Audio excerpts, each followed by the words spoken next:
Hi, this is Rick, and on this project pack, we're going to use a black 3Z, a '08 Jelly Roll White, a white charcoal pencil, and a tortillon that is reserved for white charcoal. So I'm going to begin with putting dots in the corners using the white charcoal pencil, and then I will connect those dots with a line to make the border.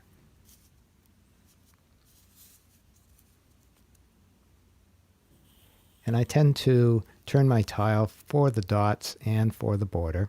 Just becomes my habit. And now we're going to go to the jelly roll. And we do this quite often, is flip the tile over and just get a sense of how the jelly roll works, the lightness of touch, maybe sign your name. And so now you got a flavor of how that works. And I'm going to begin by finding the middle of each side and just draw a line from the middle of one border to the middle of the other border.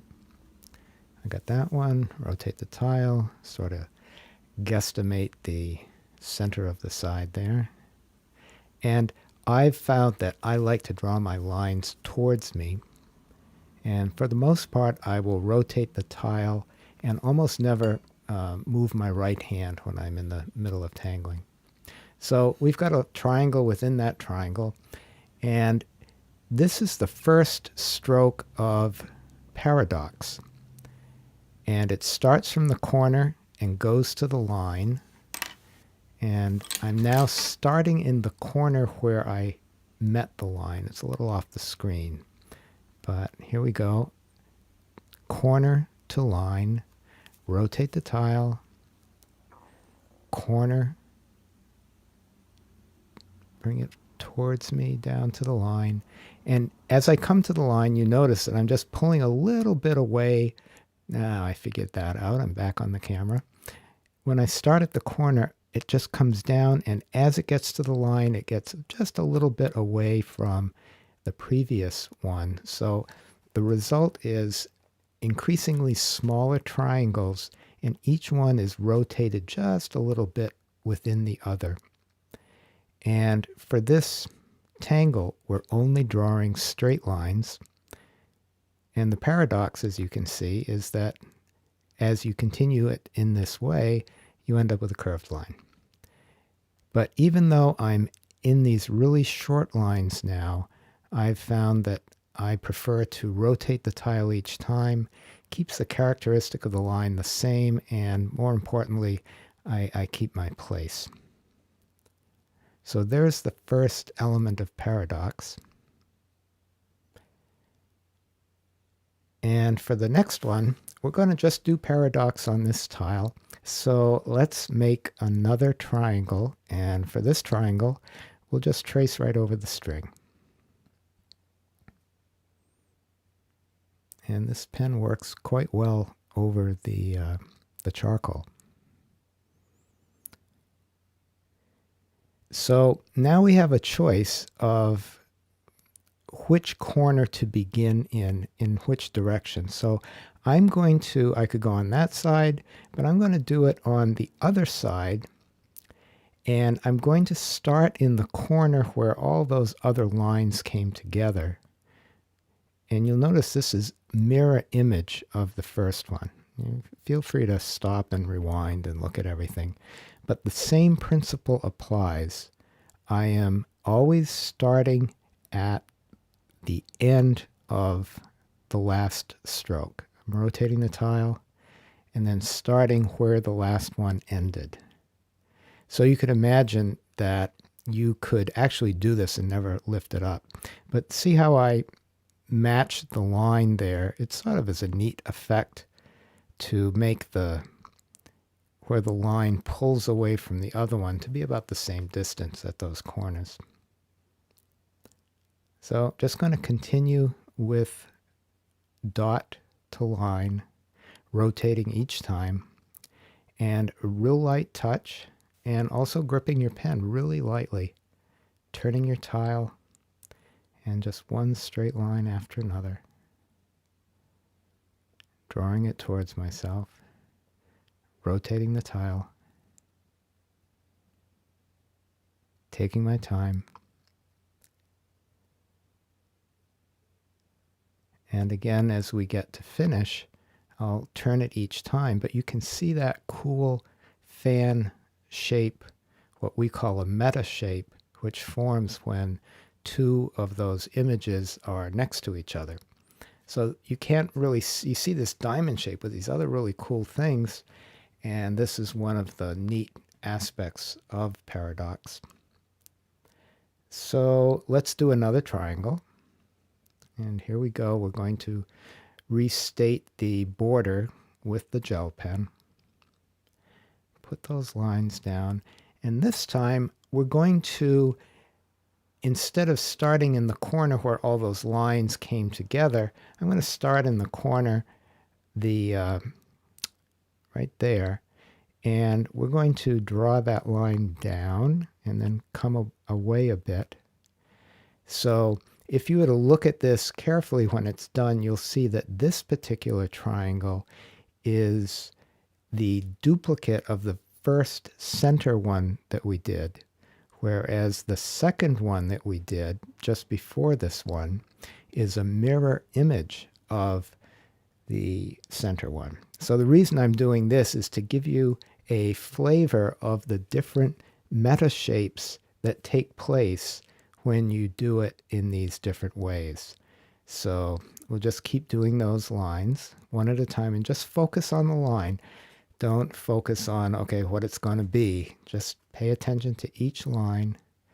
And as we get to finish, you can see it's a totally different meta shape, like maybe someone, I don't know, wringing out a striped towel, or these muscles or fibers, or but it's this, again, unique meta shape that goes across the two triangles, and it compares totally differently from that first fan-like shape that we did. Okay, so we've got one more triangle left. Let's go into that one and restate the border. And while we're doing this, think of which one you want to do. Do you want to do one that's similar to the one in the center, or do you want to do the mirror image, or restate that one? So I'm going to restate that one, just because. So I'm going to do it from the top and make it look like that twisted, you're trying to wring out a towel.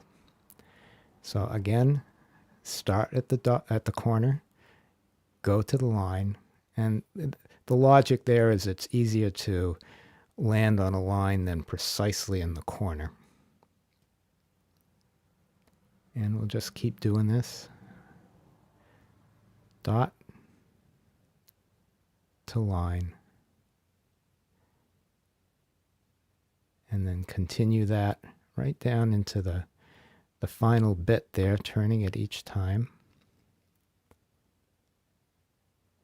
And we have all four of those triangles are now filled with some real cool meta shapes sort of overlapping and interweaving with each other.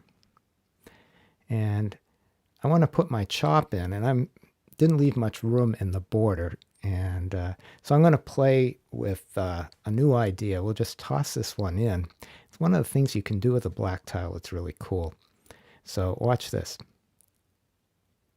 I'm going to do a circle that goes over everything. And you'll notice I make two half circles, so I'm pulling the ink out, letting the ink flow out instead of pushing the ink into the paper. And now here comes sort of like the cool thing. So if you've got a black pen, I'm going to use a Micron 01 for this, is to go in and cover up those white lines that are inside the circle. So I'm just going to carefully cover those up with the ink, and they totally disappear. So this is one of those fun layering tricks or techniques that you can apply. And I'm guessing you can already think of all different ways that you can explore and do different layering techniques. Just remember to give it some time to dry, because that, it's a very absorbent tile and you want to let that dry.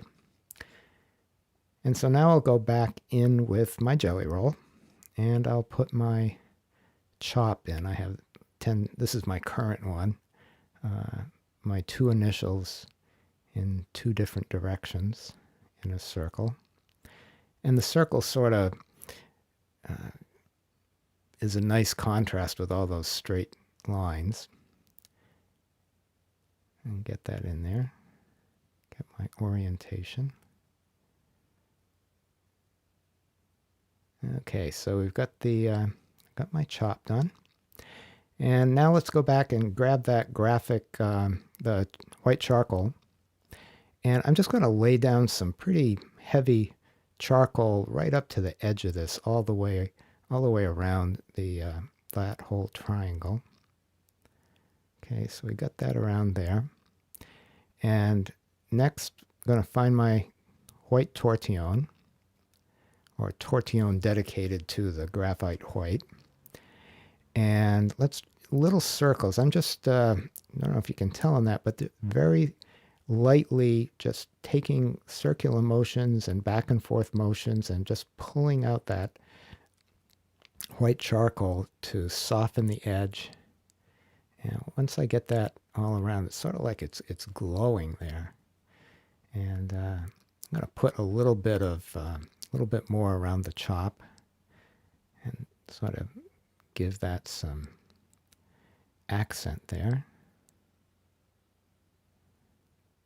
You'll notice I keep turning my tile. My right hand doesn't move very much. And come back in with the tortillon and just soften that up a little. Make it like a little glow around there. And just very lightly. Not a lot of pressure here. Okay, I think we've got something pretty fun here. So we look forward to seeing yours. There's mine. And that's the hashtag. You can put it on the Zentangle Mosaic app, and we'll see you later. Thanks for playing.